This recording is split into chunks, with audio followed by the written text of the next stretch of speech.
very well. You've been in some great things, but I would imagine the thing that most people have seen you in recently is pulling moves. Yes, good. That was good. Now I have to say. Do you know? I'm going to tell you. Did you have any of your listeners phoning in giving out about it? Because I was imagining there'd be some parts of our community wouldn't have taken too well to all the bad language and stuff. No. I'm going to say a wee odd thing now. I hope this doesn't upset you, but a fella said to me, a fella who worked on it said a very unusual thing happened. He said, "Now this is." I'll explain this later. This guy said to me, he said that when you were filming, he was involved in the filming, he said, it looked as if you didn't care about it. Now, let me explain this. Let me explain. It looked as if you weren't enthusiastic about it. It looked as if you weren't trying. And then he said, when he realised after, he said all the other guys were overacting. Yes, absolutely. I mean, well, I'm not That's the thing. No, that's the thing that we tend to do in Northern Ireland. Do you not think so? All the guys tend to overact. Yeah. For instance, if I said to you, hello, Ciaran, how's it going? People do that on television. All you have to do is say, hello, Ciaran. Yeah, well... and you know not to do that. Well, the whole point of acting is to try to recreate the way you would normally speak. Yes. Like the way I'm speaking to you now. If I wrote, what have I got sitting in front of me here? I'm going to give you something good now in a minute. Oh, I bet you are. Well, you know, I mean, if you said to me, you know, my name's Ciaran McMenamin, I'm from Enniskillen, I'd try to say my name's Ciaran McMenamin, I'm from Enniskillen, not my name is Ciaran McMenamin, and I'm from Enniskillen. That's what everybody else does in Northern Ireland drama.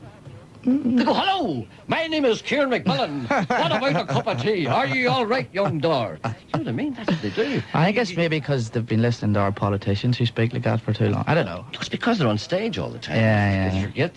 Here, listen, I'm going to ask you to do something. Oh, no, hold on now. If this is one of my uncle's poems, I've picked one out for the day. I picked one out for you. I've actually... No, but I spoke to the author, and it's election day, and we want to do one about George Bush. All right, then. Right, which one have you got? I have to. It's one called Daddy's Terrible Secret. But that's okay. I didn't realise you were going to do that. Now I have to explain. J.P McMenamin, who is our resident poet, the author formerly known as J.P McMenamin. Yes, is your. It's my uncle, absolutely. Yeah, Uncle John. From. I'll not give away where he's from, because he might be inundated with callers. He's a popular man now. Great writer, great wit. He's brilliant. I read his stuff all the time. I know you do. Sure, I listen to your show when I'm home. And I didn't realise you'd already picked. Well, no, Now, what's the name of the book now, just for the benefit of the people? This is John's first book, and it's called Poems for Paupers, Peasants, Perverts, and Psychopaths by J.P. McMenamin. It's great stuff. I believe his current one is still available in all Easton shops. I think you can get most of them in Easton shops, actually. That one as well? Yeah, and there's loads. There's one called Nuts and Bolts. There's a few other ones. But it's great stuff. It's... Some of it's very... he's also got a great book. Have you read the novel? Yes, I have. I think it's great. An Alcoholic Day in the Alcoholic Life of Arthur Rectum O'Neill. Which is it is as funny as it sounds, but it's also genuinely very moving study of the loneliness of small-town life and alcoholism and stuff. It's a brilliant book. It's a really brilliant book. Good. Yeah, so very good. No, it was actually my dad's idea, and then I phoned John last night to check with him, and he had the same thing. Because as it is George Bush's big election day, there's a poem John wrote called God Bless America. Right, you're 4.5 minutes. 4.5 minutes to squeeze this in. All right, let's go. All right, this is God Bless America by J.P. McMenamin. There you go. There's a weak man in the White House. Some say he's not too bright. Now that's a dangerous combination. Keeps me awake at night. Should he really be there? Well, it's open to debate. It all came down to Florida. His brother's governor of that state. So he's sitting in the White House and he's not sure what to do. Bang! There goes the two big towers. And the Pentagon, it's hit too.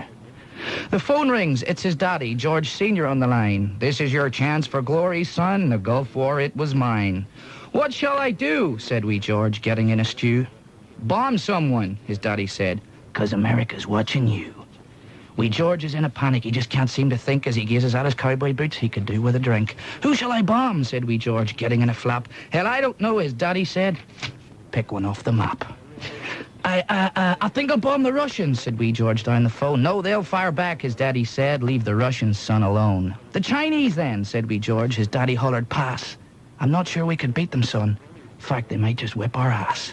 I could bomb Iraq, said wee George, or maybe bomb Iran. Too difficult, his daddy said. Bomb Afghanistan. But where is it, Dad? Said wee George, once more in a flap. Hell, I don't know, his daddy said, but it must be on the map. I'll do it, Dad, said wee George, putting down the phone. But I'm gonna get my buddies. I can't do this on my own. Wee George, he then went to the door and whistled sharply twice, and his pet poodle, Tony Blair, was there in a trice. Tony too there spanting, all eager now to please. Command me, master, Tony said. Said George, get off your knees. I'm gonna bomb Afghanistan and I've got a job for you. Round up a posse, an alliance. That's all you've got to do. A lot of people will get killed. Yes, I know it's a shame, but if I form an alliance, I won't take all the blame. There's a weak man in the White House. Some say he's not too bright. That man controls my destiny. It's hard to sleep at night.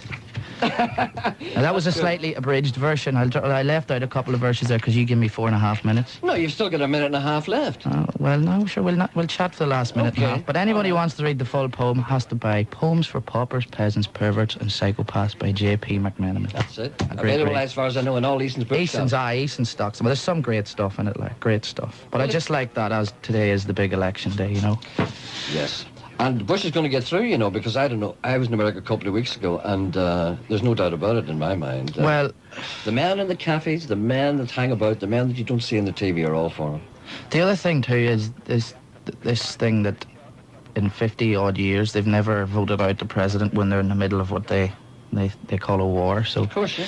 I can't see them changing their minds. And the other thing as well, I mean, they've rigged it once before. I'd say I wouldn't be against rigging it again if needs be. Like, if things go wrong, we can fix it. Yeah. Listen, what's up? What's on the line for you now? What are you doing, or what's coming up? I've just finished filming Miss Marple, of all things. The remaking Agatha Christie stuff for Christmas. Really good fun with really good big cast. Me, John Hannah, Amanda Holden, Ben Daniels, Griff Rhys-Jones. It's kind of...